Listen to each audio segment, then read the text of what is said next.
Anchor Anushree ಅವರ ಮದುವೆಯ ನಂತರ ಮತ್ತು ಮದುವೆಗಿಂತ ಮುಂಚೆ ಸಿಕ್ಕಾಪಟ್ಟೆ ಚರ್ಚೆಗಳಾಗಿತ್ತು. ಮದುವೆಗಿಂತ ಮುಂಚೆ ಮದುವೆ ಯಾವಾಗ ಆಗ್ತೀರಾ ಅನ್ನೋದು ಪ್ರಶ್ನೆ ಆಗಿತ್ತು. ಮದುವೆ ಫಿಕ್ಸ್ ಆದ್ಮೇಲೆ ಅವ್ರ ಹುಡುಗ ಅಂತೆ, ಇವ್ರ ಹುಡುಗ ಅಂತೆ, ಹುಡುಗ ಹಾಗಂತೆ, ಹೀಗಂತೆ, ಅಷ್ಟು ಕೋಟಿ ಇದೆಯಂತೆ, ಇಷ್ಟು ಕೋಟಿ ಇದೆಯಂತೆ ಅಂತ ಚರ್ಚೆ ಆಯಿತು. ಮದುವೆ ನಂತರ ಮದುವೆಗೆ ಇಷ್ಟು ಕೋಟಿ ಖರ್ಚಾಯ್ತಂತೆ, ಅಷ್ಟು ಕೋಟಿ ಖರ್ಚಾಯ್ತಂತೆ, ಅಬ್ಬಬ್ಬಬ್ಬಬ್ಬ! ಸೀರೆಗೆ ಇಷ್ಟು ಕೋಟಿ ಅಂತೆ, ಜುವೆಲ್ಸ್‌ಗೆ ಅಷ್ಟು ಕೋಟಿ ಅಂತೆ, ರೆಸಾರ್ಟ್‌ಗೆ ಅಷ್ಟು ಕೋಟಿ ಅಂತೆ ಅಂತ ಚರ್ಚೆಗಳಾಯಿತು. ಸೊ ಮದುವೆ ಆಗೋವರೆಗೂ ಎಲ್ಲವನ್ನ ನೋಡಿದಂಥ ಅನುಶ್ರೀ ಅವರು ಮದುವೆ ಆದ ನಂತರ ಒಂದೊಂದೇ ವಿಚಾರಕ್ಕೆ ಕ್ಲಾರಿಟಿಯನ್ನ ಕೊಡ್ತಾ ಬಂದ್ರು. ನನ್ನ ಮದುವೆಗೆ ಇಷ್ಟು ಖರ್ಚಾಯ್ತು, ಅಷ್ಟು ಖರ್ಚಾಯ್ತು, ನಾನು ಹಾಕಿದ ಸೀರೆ ಇಷ್ಟು ಬೆಲೆ ಬಾಳತ್ತೆ, ಅಷ್ಟು ಬೆಲೆ ಬಾಳತ್ತೆ, ನೀವು ಹೇಳೋ ಹಾಗೆ ಅಷ್ಟು ಕೋಟಿ, ಇಷ್ಟು ಕೋಟಿ ಅಲ್ಲ ಅಂತ. ಹಾಗಿದ್ರೆ ಅನುಶ್ರೀ ಅವರು ಮದುವೆ ಖರ್ಚಿನ ಬಗ್ಗೆ ಲೆಕ್ಕ ಹೇಳಿದ್ ಹೇಗೆ? ಹಾಗೆ ಮದುವೆ ಆಗಿ ಒಂದು ವಾರದೊಳಗಡೆನೆ ಡೈಮಂಡ್ ಶಾಪಿಗೆ ಹೋಗಿ ಸಿಕ್ಕಾಪಟ್ಟೆ ಜ್ಯುವೆಲ್ಲರಿಯನ್ನ ಪರ್ಚೇಸ್ ಮಾಡಿದ್ದಾರೆ. ಹಾಗಿದ್ರೆ ಯಾವೆಲ್ಲ ಒಡವೆ ತಗೊಂಡ್ರು, ಕೊಡ್ಸಿದ್ಯಾರು? ಇದೆಲ್ಲವನ್ನೇ ಈ ವಿಡಿಯೋದಲ್ಲಿ ಹೇಳ್ತಾ ಹೋಗ್ತೀವಿ. ಆದ್ರೆ ಇಲ್ಲಿವರೆಗೂ ನಿಮ್ಮ ಮೆಘಾ ಸುದ್ದಿಯನ್ನ ಸಬ್ಸ್ಕ್ರೈಬ್ ಮಾಡಿಲ್ಲ ಅಂದ್ರೆ ಈಗಲೇ ಸಬ್ಸ್ಕ್ರೈಬ್ ಮಾಡಿ. ಹೆಚ್ಚಿನ ಮಾಹಿತಿಗಾಗಿ ಬೆಲ್ ಐಕಾನ್ ಪ್ರೆಸ್ ಮಾಡೋದನ್ನ ಮರಿಬೇಡಿ. ಎಸ್, ಆಂಕರ್ ಅನುಶ್ರೀಯ ಮದುವೆ ಯಾವಾಗ ಅಂತ ಕಾಯ್ತಾ ಇದ್ದಂಥ ಜನಕ್ಕೆ ಅವರ ಮದುವೆಯ ಫೋಟೋ ನೋಡಿದ್ಮೇಲೆ ಸಿಕ್ಕಾಪಟ್ಟೆ ಖುಷಿಯಾಗಿತ್ತು. ಯಾಕಂದ್ರೆ ಮುದ್ದಾಗಿ ಚಂದ ರೆಡಿಯಾಗಿದ್ದಂಥ ಅನುಶ್ರೀ ಅವರು ನೋಡುವುದಕ್ಕೆ ಅಷ್ಟೇ ಮುದ್ದಾಗಿ ಕಾಣಿಸ್ತಾ ಇದ್ರು. ತುಂಬಾ ಸಿಂಪಲ್ ಆಗಿ ಮದುವೆ ಆಗಿದ್ದಾರೆ ಅಂತ ಎಲ್ಲ ಅನ್ಕೊಳ್ತಾ ಇದ್ರು. ಯಾಕಂದ್ರೆ ಮದುವೆಗ ತುಂಬಾ ವೈರಲ್ ಆಗಿರುವಂಥ ಫೋಟೋಗಳು ಅಷ್ಟು ಸಿಂಪಲ್ ಆಗಿದ್ವು. ಮದುವೆ ಒಳಗಡೆ ಹೇಗಾಗಿತ್ತು, ಏನು ಎತ್ತ ಅನ್ನೋದ್ರ ಬಗ್ಗೆ ತುಂಬ ವೀಡಿಯೋಸ್‌ಗಳಾಗಿರ್ಬೋದು ಅಥವಾ ತುಂಬಾನೇ ಫೋಟೋಸ್ ಆಗಿರ್ಬೋದು ವೈರಲ್ ಆಗಿಲ್ಲ. ಆ ಕಾರಣಕ್ಕೆ ಕೆಲವು ಫೋಟೋಗಳು ಲೀಕ್ ಆದಂಥ ಹಿನ್ನೆಲೆಯಲ್ಲಿ ಸಿಂಪಲ್ ಆಗಿ ಮದುವೆ ಆಗಿದ್ದಾರೆ ಅನ್ನೋದನ್ನ ಹೇಳಲಾಗ್ತಾ ಇತ್ತು. ಆದರೆ ಅನುಶ್ರೀ ಅವರು ಮದುವೆಯನ್ನ ಚೆನ್ನಾಗೇ ಆಗಿದ್ದಾರೆ. ಎಷ್ಟು ಖರ್ಚು ಮಾಡಬೇಕೋ ಅಷ್ಟು ಖರ್ಚು ಮಾಡಿಯೇ ಮದುವೆ ಆಗಿದ್ದಾರೆ. ಸೊ ಈ ವಿಚಾರದ ಬಗ್ಗೆ ಖುದ್ದಾಗಿ ಅವರೇ ಮಾತನಾಡಿದ್ದಾರೆ. ಎಲ್ರೂ ಅನುಶ್ರೀ ಅವರು ಹುಟ್ಟಿದ್ದಂಥ ಸಿಲ್ವರ್ ಕಲರ್‌ನ ಸೀರೆ ಅವರು ಧಾರೆಗೆ ಹುಟ್ಟಿದ್ದು ಮತ್ತು ಅದಕ್ಕಿಂತ ಮುಂಚಿತವಾಗಿ ಹುಟ್ಟಿದ್ದು ರೆಡ್ ಮತ್ತೆ ಸಿಲ್ವರ್ ಕಲರ್ ಸೀರೆ. ಇದರಲ್ಲಿ ಸಿಲ್ವರ್ ಕಲರ್ ಸೀರೆಯನ್ನ ಎಲ್ರೂನು 2.5 ಲಕ್ಷ ಅಂತ ಹೇಳ್ತಾ ಇದ್ರು. ಸೊ ಅನುಶ್ರೀ ಅವರ ಸೀರೆ 2.5 ಲಕ್ಷದ್ದಂತೆ, ಒಂದು ಧಾರೆ ಸೀರೆನೇ 2.5 ಲಕ್ಷ ಅಂತೆಲ್ಲ ಹೇಳ್ತಾ ಇದ್ರು. ಆದ್ರೆ ಅದು ಧಾರೆ ಸೀರೆ ಅಲ್ಲ, ಮದುವೆಗಿಂತ ಮುಂಚಿತವಾಗಿ ಅವರು ಉಟ್ಟಂತ ಸೀರೆ. ಆ ಸೀರೆ ತುಂಬಾ ಜನಕ್ಕೆ ಇಷ್ಟ ಆಗಿತ್ತು. ಅದರಲ್ಲೂ ಹೆಣ್ಮಕ್ಳು ಆ ಸೀರೆನ ಹುಡ್ಕೋಕ್ ಶುರು ಮಾಡಿದ್ರು. ಇದೀಗ ಮದುವೆ ಎಲ್ಲ ಮುಗಿಸಿದ ನಂತರ ಭಾರಿ ಚರ್ಚೆ ಆಗ್ತಿದ್ದಂಥ ಸೀರೆ ಬಗ್ಗೆ ಅನುಶ್ರೀ ಅವರು ಒಂದು ಕ್ಲಾರಿಟಿ ಕೊಡುವಂತ ಪ್ರಯತ್ನವನ್ನ ಮಾಡಿದ್ದಾರೆ.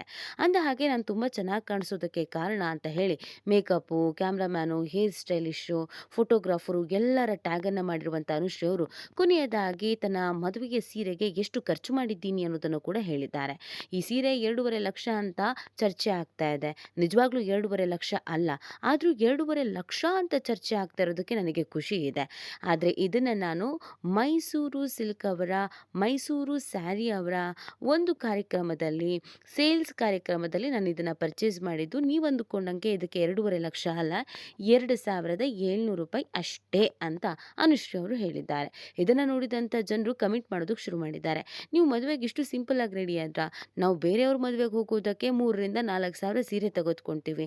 ಇನ್ನು ನಮ್ಮ ಮದುವೆ ಅಂತಂದರೆ 10,000-15,000 ಅಂತೂ ಇರುತ್ತೆ. ಆದರೆ ನೀವು ₹2,700 ನಿಮ್ಮ ಮದುವೆನೇ ಮುಗಿಸ್ಬಿಟ್ರಾ ಅಂತ ತುಂಬ ಜನ ಕಾಲೆಳೆಯೋ ಕೆಲಸ ಮಾಡಿದ್ದಾರೆ. ಹೌದು, ಅನುಶ್ರೀ ಅವರು ಮದುವೆಗೆ ಎಲ್ಲ ಸೀರೆಗಳು ತುಂಬ ಸಿಂಪಲ್ ಆಗಿತ್ತು. ಹಾಗೆ ನೋಡಿದ್ರೆ ಅವರು ಸರಿಗಮಪನಲ್ಲೇ ಸಿಕ್ಕಾಪಟ್ಟೆ ಗ್ರ್ಯಾಂಡ್ ಆದಂಥ ಸೀರೆಗಳನ್ನು ಹಾಕೊಳ್ತಾರೆ. ಆದರೆ ಸ್ವಂತ ಮದುವೆಗೇನೆ ಇಷ್ಟು ಕಡಿಮೆ ಸೀರೆಯನ್ನು ತೆಗೆದುಕೊಂಡಿದ್ದು ಎಲ್ರಿಗೂ ಆಶ್ಚರ್ಯ ಅನಿಸಿದೆ. ಬಟ್ ಅವರವರ ವೈಯಕ್ತಿಕ ವಿಚಾರ, ಅವರ ಟೇಸ್ಟ್ ವಿಚಾರ. ಅನುಶ್ರೀಗೆ ಸಿಂಪಲ್ ಆಗಿ ಮದುವೆ ಆಗಬೇಕು ಅಂತ ಅನಿಸ್ತಾ ಇತ್ತು. ಆ ಕಾರಣಕ್ಕೆ ಸಿಂಪಲ್ ಆಗಿಯೇ ರೆಡಿನೂ ಕೂಡ ಆಗಿದ್ದಾರೆ ಅನ್ನೋದನ್ನು ಅನುಶ್ರೀ ಅವರೇನೆ ತುಂಬ ಕಡೆ ಹೇಳ್ಕೊಂಡಿದ್ದು ಇದೆ. ಸೊ ಇದೊಂದು ಕಡೆಯಲ್ಲಿ ಆದರೆ ಇನ್ನೊಂದು ಕಡೆಯಲ್ಲಿ ಮದುವೆ ಆದ 4-5 ದಿನಕ್ಕೆ ಅನುಶ್ರೀ ಅವರು ಕೋಟಿ ಕೋಟಿ ವಜ್ರದ ವ್ಯವಹಾರವನ್ನು ಮಾಡಿದ್ದಾರೆ. ಸಿಕ್ಕಾಪಟ್ಟೆ ಜುವೆಲ್ಸ್ ಅನ್ನು ಕೊಂಡ್ಕೊಂಡಿದ್ದಾರೆ ಅನ್ನುವಂಥ ಚರ್ಚೆ. ಹೌದು, ಅನುಶ್ರೀ ಅವರು ಜ್ಯುವೆಲ್ಲರಿ ಶಾಪ್ಗೆ ಬಂದಿದ್ರು.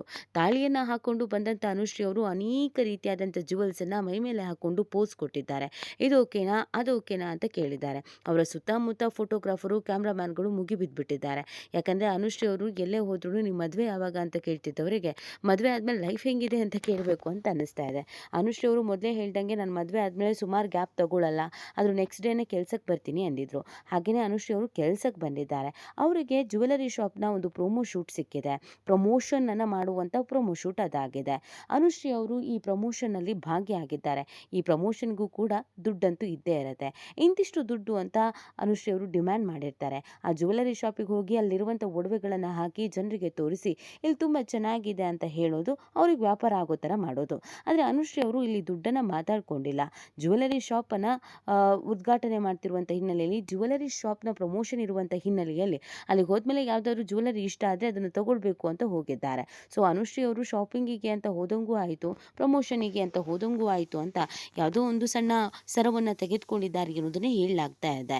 ಆದರೆ ನಮ್ಮ ಜನ ಪ್ರೊಮೋ ಶೂಟಿಗೆ ಹೋಗಿ ಪ್ರಮೋಷನ್ನ ಹೋಗಿ ಮಾಡಿದಂಥ ಫೋಟೋಸ್ಗಳು, ವಿಡಿಯೋಸ್ಗಳು ವೈರಲ್ ಆಗ್ತಾ ಇದ್ದ ಹಾಗೇನೆ ಅನುಶ್ರೀ ಅವರಿಗೆ ಮದುವೆಯಿಂದ ಕೋಟಿ ಕೋಟಿ ಹಣ ಬಂದಿತ್ತು. ಆ ಹಣದಲ್ಲಿ ಒಡವೆಯನ್ನು ತೆಗೆದುಕೊಳ್ತಾ ಇದ್ದಾರೆ.